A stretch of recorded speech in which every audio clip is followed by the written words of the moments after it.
Hi, I'm Duke McDowell with Sterling Custom Homes. Today we're going to go through the process of how to build your custom home, and we're going to look at the highlights of the area in our website, sterlingcustomhomes.com, that goes through the process of how to build.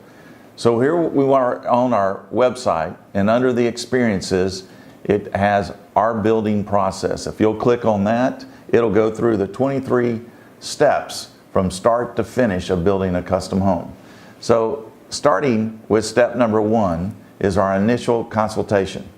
Here what we're basically going to get and go through is our philosophies at Sterling Custom Homes, our processes that we do, get you familiar with the company, along with the fact of what you're going to go through from the start to the end. We also have initial talks about the design criteria.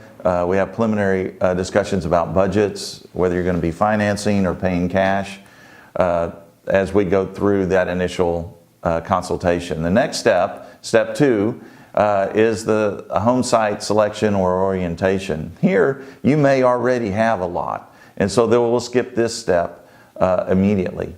But if you don't, here's a lot analysis that we go through here at Sterling to make sure that you're purchasing the correct lot based on money or an emotional decision of the lot. Click on the lot analysis, and you'll see as you go down through the lot analysis, there's a downloaded PDF that you can download that goes through the lot comparison sheet that we have here at Sterling. It shows you'll put in the purchase price of 3 lots, A, B, and C, and then you'll have a builder like us go out and look at all 3 of these lots that you may be looking at and begin to build budgets that that lot is specifically going to cost. Whether it's utilities, the permitting fees. Each area is going to be different, including architectural restrictions in each one of the areas. Maybe you're looking at one project, or maybe you're looking at 3 different projects with 3 different lots in them. They're all going to be different except the same project. But some projects require certain roofs, certain windows. All of this would cost money as you go through the process. That's downloadable and free to you in the client lot analysis section in section 2 of our selection process. As we go through the purchasing and evaluation is step 3, the initial meeting with the architect and designer.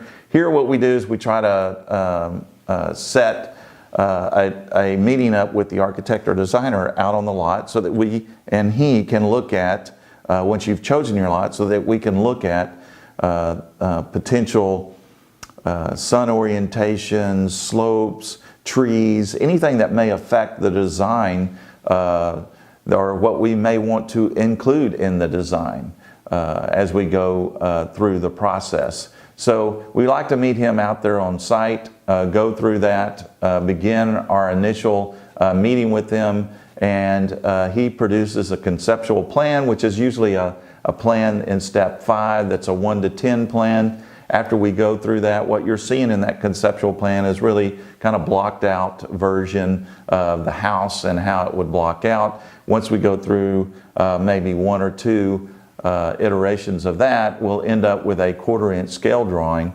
a preliminary 1/4-inch scale drawing that's going to have a little bit more detail to it. It's going to show vanities, kitchens, cabinets, and how they relate to the floor plan.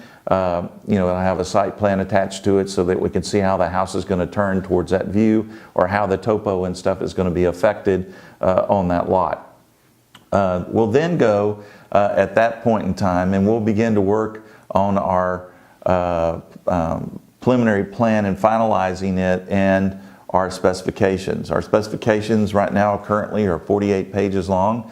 We begin to go through the specifications of what are you going to include in that house, how do you want it finished out.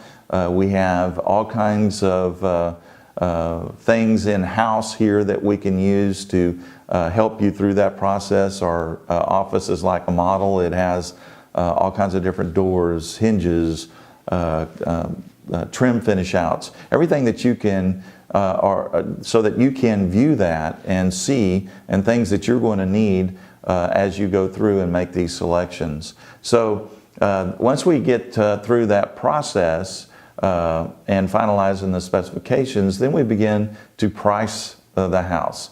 And so from a preliminary plan, the importance of this is that we want to price it based on what your specifications are, so that you can see that the square footage, the house, the design of the house, and the items that are going to go inside the house are all going to hit within your budgets. So we do this estimate early on for a reason, so that you don't get all the way through the planning process and pay for architectural plans of something that you can't afford. So it's important to get your builder involved in this at the very beginning, and that you both go through this process together up front, so you can stop it here. And if you had to redesign a plan based on your budget, then you could do that. Or you could look at the specifications and say, maybe I don't need as many built-ins and cabinets there, and maybe I want to back off the price. So this is a critical stage in the whole process, and we like to get everybody comfortable with the number at this stage before we begin to move forward.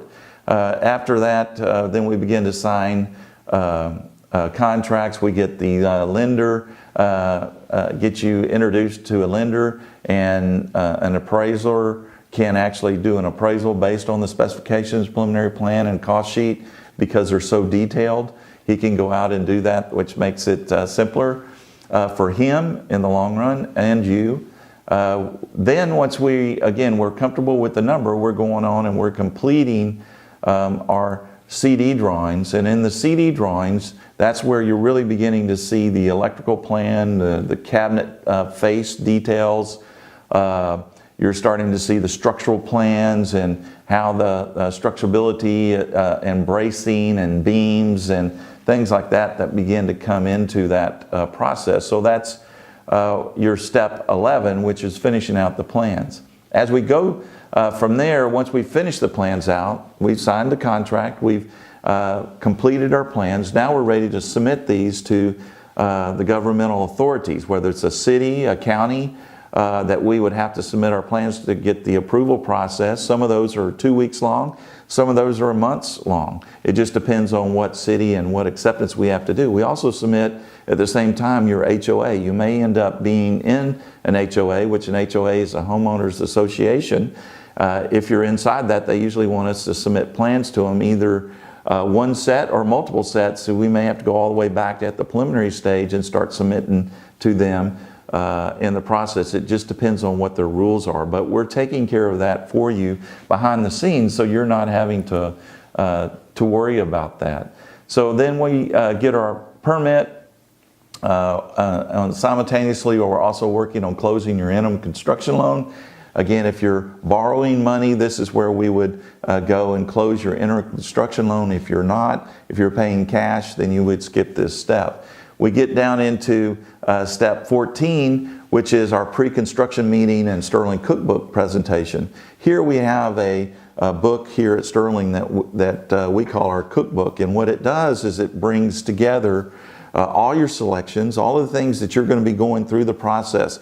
It gives you helpful hints in it as you go through to make sure that you're thinking about not just what you're doing at that step, but other steps that may be down the road that may affect the color of hardware you're choosing, or maybe the color of carpet or the color of paint. All of these things that would be important are all built up into that cookbook. We also have a online web portal software that that has been created that you can use when you build a home for us. It's one simple location that you will go to, that you will see where your current allowances and where you stand for your allowances financially.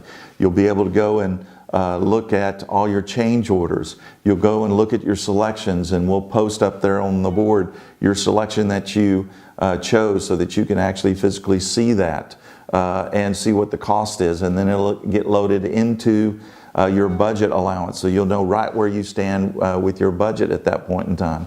You'll have pictures in there, so if you're all of this can be done if you're not in Austin locally, it can all be done anywhere in the world because you can log into this. You'll accept change orders there. You'll see, if you request a change order, you'll see the pricing of the change order and accept it or decline it. It's a great location to bring everybody back. The more important piece that's in there is your schedule. It shows the schedule of construction along with the schedule of all your selections, and then when you need to make that selection. And what's important is certain items take longer to get in than other items. The roof may take us 8 weeks to get the roof in material-wise. So we back that up based on your specifications of what type and style of roof that you may have. There's all of those selection processes are specifically set for your house based on what your specs say. So that schedule is realistic for you as to when we need to make those schedules. We also try to time them in such a way that it makes sense as you're also choosing colors, that you're choosing all the colors at one time so that it brings the whole process together as a whole. That's all done in this pre-construction meeting, and we show you and teach you how to work the web portal along with the fact of how to work your Sterling cookbook. There's more processes on the website at sterlingcustomhomes.com. We've covered these very quickly, but you can go through each step, step by step, and read about them. Please. Thank you for taking the time to go through the process of how we get started in building a custom home. Please go to our website, sterlingcustomhomes.com. If you have any questions there, you can contact us. Have a great day.